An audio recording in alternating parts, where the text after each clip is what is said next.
Assalamualaikum warahmatullahi wabarakatuh. Alhamdulillahirabbil alamin wa bihi nasta'in wala umuri dunya waddin. Wassalatu wassalamu ala sayyidina Muhammadin wa ala alihi washabihi ajmain. Amma ba'du. Puji dan puja syukur kita marilah kita curah limpahkan kehadirat Allah Subhanahu wa taala. Salawat dan salam semoga selalu tercurah limpahkan kepada junjungan kita Habibina wa Syafi'ina wa Maulana Muhammad sallallahu alaihi wasallam. Yang saya hormati Bapak dosen mata kuliah MSI dan teman-teman semua yang saya hormati, alhamdulillah pada pagi ini kita masih bisa untuk melaksanakan kuliah meskipun secara virtual. Namun semoga kita selalu diberikan kesemangatan untuk menjalankan tugas-tugas kita sebagai mahasiswa. Baik, izin memperkenalkan diri. Sebelumnya nama saya Muhammad Ilman Haitami dari jurusan Ekonomi Syariah dan Bisnis. Saya akan sedikit menjelaskan tentang pendekatan sosiologis. Pendekatan sosiologis digunakan sebagai salah satu pendekatan dalam memahami agama. Hal demikian dapat dimengerti karena banyak bidang kajian agama baru dapat dipahami secara profesional dan tepat apabila menggunakan jasa bantuan dari ilmu sosiologi. Sosiologi adalah suatu ilmu yang menggambarkan tentang keadaan masyarakat, lengkap dengan strukturnya, lapisan, serta berbagai gejala sosial lainnya yang saling berkaitan dengan ilmu sosiologi. Suatu fenomena sosial dapat dianalisis dengan faktor-faktor yang mendorong terjadinya hubungan, mobilitas sosial, serta keyakinan-keyakinan yang mendasari terjadinya proses tersebut. Nah, melalui pendekatan sosiologis, agama dapat dipahami mudah karena agama itu sendiri diturunkan untuk kepentingan sosial. Dalam Al-Quran misalnya, kita jumpai ayat-ayat yang berkenaan dengan hubungan manusia lainnya. Sebab yang menyebabkan kesengsaraan, semua itu jelas baru dapat dijelaskan apabila yang memahaminya mengetahui sejarah sosial pada saat ajaran agama itu diturunkan. Contoh, dalam agama Islam dapat dijumpai peristiwa Nabi Yusuf yang dahulu budak lalu akhirnya bisa menguasai Mesir. Sebagai contoh untuk menjawab mengapa dalam melaksanakan tugasnya Musa harus dibantu oleh Nabi Harun, maka hal ini baru dapat dijawab dan sekaligus dapat ditemukan hikmahnya dengan bantuan ilmu sosial. Tanpa ilmu sosial, peristiwa-peristiwa tersebut sulit dijelaskan dan sulit pula dipahami. Nah, disinilah letaknya sosiologi sebagai salah satu alat dalam memahami ajaran agama. Di sini saya akan menjelaskan sedikit pengertian sosiologi. Nah, secara etimologi, kata sosiologi berasal dari bahasa Latin yang terdiri dari kata socius yang berarti teman dan logos yang berarti berkata atau berbicara tentang manusia yang berteman atau bermasyarakat. Secara terminologi, sosiologi adalah ilmu yang mempelajari struktur sosial dan proses-proses sosial termasuk perubahan-perubahan sosial. Adapun objek sosiologi adalah masyarakat yang dilihat dari sudut hubungan antara manusia dan proses yang timbul dari hubungan manusia dalam masyarakat. Sedangkan tujuannya adalah meningkatkan daya kemampuan manusia dalam menyesuaikan diri dengan lingkungan hidupnya. Nah, di sini selanjutnya pendekatan sosiologi dalam studi Islam. Nah, sejak awal permulaan sejarah umat manusia, agama sudah terdapat pada semua lapisan masyarakat dan seluruh tingkat kebudayaan.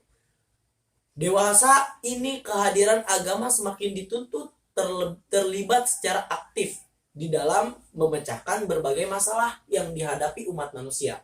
Agama tidak boleh dijadikan sekedar lambang kesolehan atau berhenti sekedar disampaikan dalam khutbah, melainkan secara konsepsional menunjukkan cara-cara yang paling efektif dalam memecahkan masalah.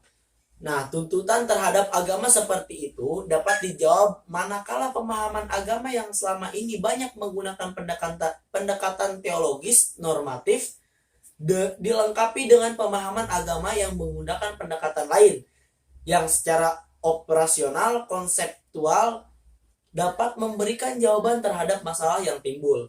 Berbagai pendekatan tersebut meliputi pendekatan teologis normatif, antropologis, sosiologis, psikologis, historis, kebudayaan, dan pendekatan filosofis. Adapun yang dimaksud pendekatan di sini adalah cara pandang atau paradigma yang dapat dalam suatu bidang ilmu yang selanjutnya digunakan dalam memahami agama. Nah, dalam hubungan ini Jalaluddin Rahmat mengatakan bahwa agama dapat diteliti dengan menggunakan berbagai paradigma. Realitas keagamaan yang diungkapkan mempunyai nilai kebenaran sesuai dengan kerangka paradigmanya. Karena itu, tidak ada persoalan apakah penelitian agama itu penelitian ilmu sosial, penelitian legalistik, atau penelitian filosofis. Pentingnya pendekatan sosiologis dalam memahami agama dapat dipahami karena banyak sekali ajaran agama yang berkaitan dengan masalah sosial. Besarnya perhatian agama terhadap masalah sosial ini selanjutnya mendorong kaum agama memahami ilmu sosial sebagai alat untuk memahami agamanya. Jalaluddin Rahmat telah menunjukkan betapa besar perhatian agama yang dalam hal ini adalah Islam terhadap masalah sosial dengan mengajukan 5 alasan sebagai berikut. Pertama, dalam Al-Quran atau hadis, proporsi terbesar kedua sumber hukum Islam tersebut berkenaan dengan urusan muamalah. Menurut Ayatul Qaimin, perbandingan antara ayat-ayat ibadah dengan ayat yang menyangkut kehidupan sosial adalah 1 berbanding 100. Nah, untuk 1 ayat ibadah ada 100 ayat muamalah, masalah sosial. Yang kedua, bahwa ditekankannya masalah muamalah atau sosial dalam masalah Islam adalah adanya kenyataan bahwa bila urusan ibadah bersama waktunya dengan urusan muamalah yang penting, maka ibadah boleh diperpendek atau ditangguhkan.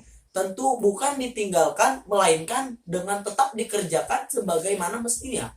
Yang ketiga, bahwa ibadah yang mengandung segi kemasyarakatan diberi ganjaran lebih besar daripada ibadah yang bersifat perseorangan. Karena itu, sholat yang dilakukan berjamaah adalah lebih tinggi nilainya daripada sholat yang tidak berjamaah. Nah, yang keempat, dalam Islam terdapat ketentuan bila urusan ibadah tidak dilakukan dengan sempurna atau batal, maka kifaratnya ialah melakukan suatu yang berhubungan dengan masalah sosial. Nah, yang selanjutnya yang kelima, dalam Islam terdapat ajaran bahwa amal baik dalam melakukan pendekatan amal baik dalam bidang kemasyarakatan mendapatkan amalan lebih besar daripada ibadah sunnah. Berdasarkan pemahaman kelima alasan di atas, maka melalui pendekatan sosiologis, agama akan dapat dipahami dengan mudah karena agama itu sendiri diturunkan untuk kepentingan sosial.